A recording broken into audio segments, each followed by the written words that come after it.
Good morning everyone, welcome to knowledge account. আমি কুন্তল মাহিন্দার তোমাদের সাথে 3 মার্চ 2025 ডেলি কারেন্ট অ্যাফেয়ার্স নিয়ে ডিসকাস করবো উইথ স্ট্যাটিকজিকে। তোমরা ইয়ারলি বা মান্থলি কারেন্ট অ্যাফেয়ার্সের A4 সাইজের পিডিএফগুলো নলেজ অ্যাকাউন্ট অফিসিয়াল অ্যাপের ইবুক সেকশন থেকে কালেক্ট করে নিতে পারবে। আর বাংলার পাশাপাশি তোমরা যদি নলেজ অ্যাকাউন্ট থেকে ইংরাজিতে প্রিপারেশনও করতে চাও, সেক্ষেত্রে তোমরা P4 এক্সাম এই অ্যাপটা গুগল প্লে থেকে ডাউনলোড করে নেবে। ওখানে তোমাদের সমস্ত পরীক্ষার মক টেস্ট, সেন্ট্রাল স্টেট সমস্ত পরীক্ষার মক টেস্ট, স্ট্যাটিকজিকের পিডিএফ আমি ওখানে তোমাদেরকে দিয়ে রেখেছি, প্রোভাইড করে রেখেছি। কেমন?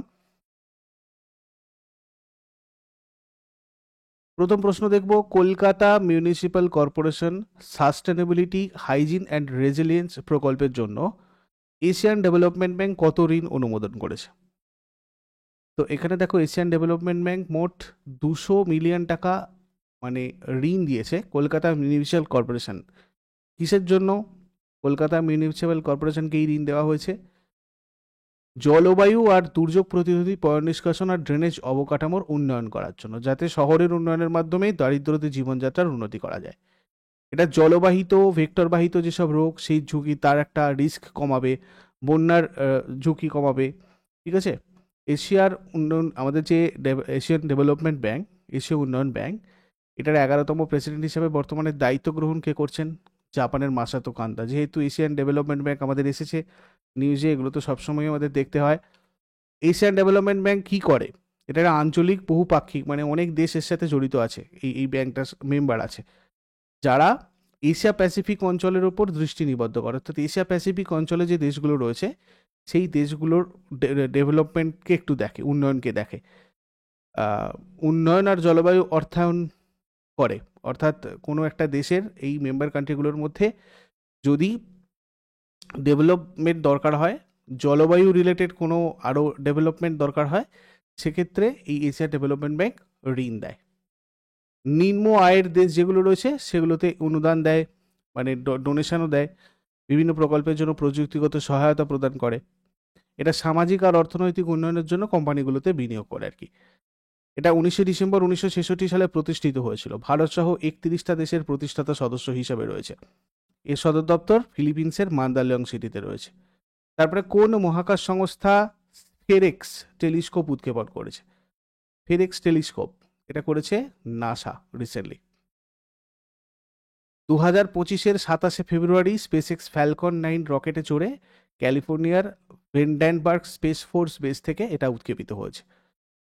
টোটাল $488 মিলিয়ন একটা মিশন এটা। এই মিশনের লক্ষ্য মহাবিশ্বের সবচেয়ে বিস্তারিত আর রঙিন মানচিত্রগুলোকে তৈরি করা। এটা মহাজাগতিক ইতিহাস এবং পৃথিবীর বাইরের জীবনের সম্ভাবনাকেও খুঁজবে। এই টেলিস্কোপটা 2 বছর ধরে কাজ করবে। ছায়াপথ, নক্ষত্র, জীবন গঠনকারী যেসব অণু, তাদের সম্পর্কে তথ্য সংগ্রহ করবে। আচ্ছা, তোমরা যদি আমাদের নতুন railway group D batch foundation 2 বা জেনারেল স্টাডিজ ফাউন্ডেশন ব্যাচ 3 বা নিপুণ ব্যাচে অঙ্ক রিজনিং, যেটা প্রথম থেকে তোমাদের স্টার্ট হচ্ছে বেসিক থেকে, এগুলোতে, অথবা আমাদের এক্সিস্টিং ব্যাচ বুলেট ব্যাচ, যেটা তোমাদের রেলওয়ের জন্য ফাউন্ডেশন ব্যাচ, এসএসসির জন্য ফাউন্ডেশন ব্যাচ প্রাপ্তি, অথবা ডাব্লিউবিপি কেপির ফাউন্ডেশন ব্যাচ পরিবর্তন ব্যাচে জয়েন করতে চাও, এবং এই রিলেটেড তোমাদের কোনো কোয়ারিজ থাকে, কোনো হেল্প দরকার হয়, এই নাম্বারে তোমরা হোয়াটসঅ্যাপ বা কল করতে ভুলবে না। এই নাম্বারে হোয়াটসঅ্যাপ অথবা কল করে তোমরা নিজেরা পার্সোনালি কথা বলে কনসাল্ট করতে পারো। তারপরে প্রস্তাবিত আরাবলি সাফারি পার্ক কোন রাজ্যে রয়েছে? আরাবলি সাফারি পার্ক এটা কোথায় রয়েছে? হরিয়ানাতে রয়েছে। একটা বড় এরকম সাফারি পার্ক তৈরি করতে চলেছে হরিয়ানা সরকার। ঠিক আছে। ওখানকার যে গুরুগ্রাম আর নুহু আছে, নুহুর আর গুরুগ্রাম বলে জায়গা আছে, সেখানে প্রায় 3858 হেক্টর জুড়ে এরকম ধরনের একটা বড় প্রকল্প করছে, যেটা বিশ্বের বৃহত্তম সাফারি পার্ক হয়ে উঠবে আর কি, ওরা দাবি করছে। বিশ্বের মানে বৃহত্তম সাফারি পার্ক তৈরি করাটাই হচ্ছে লক্ষ্য। এই প্রকল্পের লক্ষ্য এই অঞ্চলের পর্যটন বৃদ্ধি করাও। ঠিক আছে, এটার সাহায্যে। হরিয়ানা গঠিত হয়েছিল 1966-তে। এর রাজধানী চণ্ডীগড়। আন্তর্জাতিক কোনো সীমানা নেই। যদি রাজ্য দেখি, উত্তরে পাঞ্জাব, তারপরে হিমাচল প্রদেশ, পশ্চিমে দক্ষিণে রাজস্থান রয়েছে, পূর্বে যমুনা নদী, উত্তরাখণ্ড, উত্তরপ্রদেশ রাজ্যদের সাথে হরিয়ানার সীমানা নির্ধারিত করেছে। ঠিক আছে। আর দিল্লিকে উত্তর, পশ্চিম আর দক্ষিণ এই 3 দিক থেকে বেষ্টন করে রয়েছে হরিয়ানা। টোটাল 22টা জেলা রয়েছে হরিয়ানার। সরকারি ভাষা হিন্দি। বিধানসভার 90টা আসন, রাজ্যসভার 5টা আসন, লোকসভার 10টা আসন। হাইকোর্ট হচ্ছে এখানকার পাঞ্জাব হরিয়ানা হাইকোর্ট চণ্ডীগড়ে রয়েছে। প্রথম রাজ্যপাল ধরমবীর, বর্তমান রাজ্যপাল বান্দারু দত্তাত্রেয়। প্রথম মুখ্যমন্ত্রী বিডি শর্মা, বর্তমান মুখ্যমন্ত্রী Nayab Singh Saini. State animal blackbuck, state bird black francolin, state bird black francolin, ঠিক আছে, এটা ডবল বলেছি। State tree people. নেক্সট, উত্তরপ্রদেশের কোন জেলায় ভারতের প্রথম জৈব পলিমার প্ল্যান্ট তৈরি হচ্ছে আর কি, মানে রয়েছে, প্রথম তৈরি হয়েছে এটা কোথায়, লখিমপুর খেরি নামের একটা জায়গায় ভারতের প্রথম জৈব পলিমার প্ল্যান্ট, এটা ভারতের প্রথম, ঠিক আছে।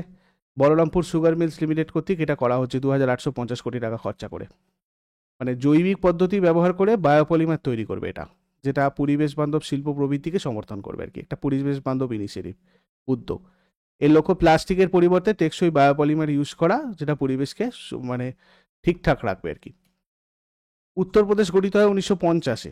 রাজধানী লখনৌতে রয়েছে আন্তর্জাতিক সীমানা নেপাল, রাজ্যের সীমানা 8টা রাজ্যের সাথে রয়েছে একটা কেন্দ্রশাসিত অঞ্চল, উত্তরাখণ্ড, হিমাচল প্রদেশ, উত্তর পশ্চিমে হরিয়ানা, দিল্লি, রাজস্থান, দক্ষিণে মধ্যপ্রদেশ, আর পূর্বে ঝাড়খণ্ড, বিহার, ছত্তিশগড়।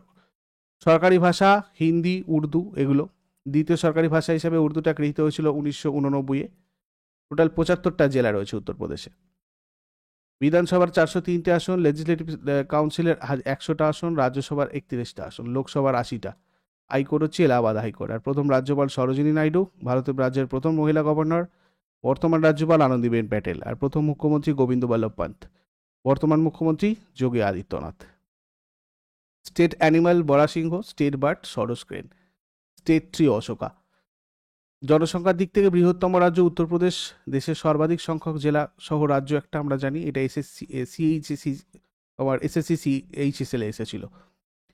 আধুনিক উত্তরপ্রদেশ রাজ্য ব্রিটিশদের দ্বারা 1 এপ্রিল 1937-এ ইউনাইটেড প্রদেশ হিসাবে তৈরি করা হয়েছিল, এটা সিএইচএসএল 2021-এ এসেছিল। তোমাদের যে এসএসসির ব্যাচটা আছে প্রাপ্তি ব্যাচ, সেই প্রাপ্তি ব্যাচে তোমাদের স্ট্র্যাটেজিক যে স্টেট ওয়াইজ জিকে আছে, সেখানে তোমরা এরকমভাবে প্রত্যেকটা স্টেট সম্পর্কে এরকম নিখুঁতভাবে প্রত্যেকটা পয়েন্ট পাবে। শলিগা উপজাতি মূলত কোন রাজ্যে পাওয়া যায়? শলিগা উপজাতি তামিলনাড়ু আর কর্ণাটকে রয়েছে। প্রধানমন্ত্রী নরেন্দ্র মোদী 119তম মন কি বাতে বিলিগিরি রঙ্গস্বামী মন্দির টাইগার রিজার্ভের সেলিগা উপজাতির কথা উল্লেখ করেছেন, আর বাঘ সংরক্ষণে তাদের ভূমিকার প্রশংসাও করেছেন। তো এটা এই সেলিগারা যেটা, এটা তামিলনাড়ু কর্ণাটকে পাওয়া একটা আদিবাসী বনবাসী। এদের নামের অর্থ হচ্ছে বাঁশের সন্তান, যেটা প্রকৃতির সাথে তাদের গভীর সংযোগকে বোঝায়। 2011 সালে তারাই প্রথম উপজাতি যাদের একটা টাইগার রিজার্ভের ভিতরে তাদের বন অধিকার স্বীকৃতি দেওয়া হয়েছিল। তারা সোলগা, কন্নড় এবং তামিল ভাষায় কথা বলে, বাঁশ আর মাটির কুড়ে ঘরে বাস করে। তাদের অর্থনীতি স্থানান্তরিত চাষ, বনজ পণ্য সংগ্রহ এবং মধুর উপর ডিপেন্ড করে। তারপরে চোলা নাইক্কান উপজাতি মূলত কোন রাজ্যে পাওয়া যায়? চোলা নাইক্কার উপজাতি এটা কেরালাতে পাওয়া যায়। সমগ্র শিক্ষা কেরালা চোলা নাইক্কান উপজাতির এক শয্যাশায়ী মেয়েকে শিক্ষিত করার জন্য চোলা নাইক্কান ভাষায় 30টা অডিও ভিজুয়াল গ্রন্থ তৈরি করেছে, ঠিক আছে। চোলা নাইক্কান উপজাতি একটা ক্রমহ্রাসমান এবং বিচ্ছিন্ন সম্প্রদায়, যাদের 400 জনেরও কম সদস্য রয়েছে। তারা কেরালা মালাপ্পুরম জেলার নীলাম্বুরে, পশ্চিমঘাটের কারুলাই আর চুঙ্গাথারা বনাঞ্চলে থাকে। তাদের বিশেষভাবে ঝুঁকিপূর্ণ উপজাতি গোষ্ঠী হিসাবে শ্রেণীবদ্ধও করা হয়েছে, পিবিটিজি। তারা কৃষি, নগর জীবন থেকে বিচ্ছিন্ন থাকতে পছন্দ করে। তারপর 2025 সালের মহারাষ্ট্র ওপেন টেনিস টুর্নামেন্টে পুরুষদের একক শিরোপা কে জিতেছে? ডালিবর সার্চিনা জিতেছে। চেক রিপাবলিকের Dalibor Svrcina Maharashtra Open tennis tournament 2025-এ পুরুষদের একক শিরোপা জিতেছেন। তিনি মার্কিন যুক্তরাষ্ট্রের ব্র্যান্ডন হোল্টকে হারিয়েছেন। এই ফাইনালটা 23 ফেব্রুয়ারি 2025 তারিখে পুনের মহালুঙ্গে বালেওয়ারি স্টেডিয়ামে হয়েছিল। আবার 2025 সালের সরস আজীবিকা মেলা কোন শহরে অনুষ্ঠিত হবে? এটা হবে তোমার নয়ডাতে। কেন্দ্রীয় গ্রামোন্নয়ন মন্ত্রী শিবরাজ সিং চৌহান নয়ডা হাটে সরস আজীবিকা মেলা 2025-এর উদ্বোধন করেছেন। এটা 10ই মার্চ পর্যন্ত চলবে, যেখানে গ্রামীণ শিল্প, কারুশিল্প, স্বনির্ভর গোষ্ঠীর পণ্য সেগুলোকে ওখানে প্রদর্শন করা হবে আর কি। এটা গ্রামীণ উন্নয়ন মন্ত্রক এবং জাতীয় গ্রামোন্নয়ন রাজ ইনস্টিটিউট দ্বারা আয়োজিত হয়েছিল। এটা স্বনির্ভর গোষ্ঠীর মহিলাদের লক্ষ্যপতি হিসাবে প্রচার করে আর কি। তারপরে হচ্ছে জনস্বাস্থ্য সেবা সংক্রান্ত 9ম জাতীয় শীর্ষ সম্মেলন কোথায় অনুষ্ঠিত হয়েছিল? এটা হয়েছিল কোথায়? উড়িষ্যায়। স্বাস্থ্যসেবা উদ্ভাবনের উপর 9ম জাতীয় শীর্ষ সম্মেলন 28 ফেব্রুয়ারি 2025-এ উড়িষ্যার পুরীতে হয়েছিল। এই শীর্ষ সম্মেলনটা সারা ভারত জুড়ে স্বাস্থ্যসেবা উদ্ভাবন আর সর্বোত্তম অনুশীলনের উপর দৃষ্টি নিবদ্ধ করে, যার লক্ষ্য ছিল সফল স্বাস্থ্যসেবা উদ্যোগগুলো প্রদর্শন করা আর জাতীয় স্বাস্থ্য মিশনের অধীনে জ্ঞান ভাগ করে নেওয়া। তারপর জাতীয় মানবাধিকার কমিশনের 2024 সালের মানবাধিকার সংক্রান্ত স্বল্পদৈর্ঘ্য চলচ্চিত্র প্রতিযোগিতায় প্রথম পুরস্কার কোন ডকুমেন্টারিটা পেয়েছে? এটা খুব ইম্পর্টেন্ট, দুধ Ganga valleys dying life line পেয়েছে। ঠিক আছে, এটা এনএইচআরসি 2024 সালে মানবাধিকার সংক্রান্ত তাদের 10ম বার্ষিক স্বল্প দৈর্ঘ্য চলচ্চিত্র প্রতিযোগিতার বিজয়ীদের ঘোষণা করেছে অ্যাকচুয়ালি। তো এখানে প্রথম পুরস্কার 2 লক্ষ যেটা পেয়েছে সেটা হচ্ছে জম্মু কাশ্মীরের Doodhganga valley's dying life line চলচ্চিত্রটা। তারপরে আব্দুল রশিদ ভাট পরিচালিত এই চলচ্চিত্রটা বর্জ্য নিষ্কাশনের কারণে দুধগঙ্গা নদীর দূষণের দিকে আলোকপাত করে। পশ্চিমবঙ্গে পরিবেশ সচেতনতার বার্তার জন্য এটা প্রথম স্থান অর্জন করেছে আর কি। ঠিক আছে, দ্বিতীয় পুরস্কারটা পেয়েছে ফাইট ফর রাইটস চলচ্চিত্র। এটা একটা শিশু বিবাহ আর শিক্ষার ওপর মানে মানে প্রকাশ করে করা হয়েছে, তো সেটা 1.5 লাখ টাকা পুরস্কার পেয়েছে। আর 1 লাখ টাকা পেয়েছে গড নামের একটা চলচ্চিত্র, এটা পানীয় জলের ওপর তৈরি। ঠিক আছে, এটা একটা নীরব চলচ্চিত্র। তো এইগুলোর নামগুলো তোমরা দেখে রাখবে। ওয়ার্ল্ড এনজিও ডে কবে পালিত হয়? ওয়ার্ল্ড এনজিও ডে 27শে ফেব্রুয়ারি পালন করা হয়। 2025-এর থিম কি ছিল? Empowering grassroots movements for a sustainable future. এই ওয়ার্ল্ড এনজিও ডে এর লক্ষ্য হচ্ছে এই সেক্টর সম্পর্কে মানে লোকজনের মধ্যে সচেতনতা তৈরি করা এবং সারা বিশ্বে যারা এই সেক্টরে কাজ করে তাদেরকে উৎসাহিত করা। এবার আগের দিনের হোমওয়ার্কগুলো আমরা দেখে নেব। কেন্দ্রীয় রিজার্ভ পুলিশ বাহিনী এর মহাপরিচালক হিসেবে কাকে নিয়োগ করা হয়েছে? এর উত্তর জ্ঞানেন্দ্র প্রতাপ সিং হয়ে যাবে। আর 2024 সালে মেজর ধ্যানচাঁদ খেলরত্ন পুরস্কার পেয়েছেন কোন হকি প্লেয়ার? এটা কি হবে? হরমনপ্রীত সিং। আজকে তোমাদের জন্য প্রশ্ন থাকবে, ভারতের প্রথম জৈব মৎস্য ক্লাস্টার কোন রাজ্যে চালু হয়েছিল? কে 18তম ফাইট বিশ্ব দাবা চ্যাম্পিয়ন হয়েছেন? শেষকালে কমেন্টে জানাও। শর্ট করে আগের দিনেরগুলো কুইক রিভাইজ করে নেবো। যারা যারা লাইভে রয়েছে অ্যান্সার করার চেষ্টা করো। 2 মার্চ 2025 এর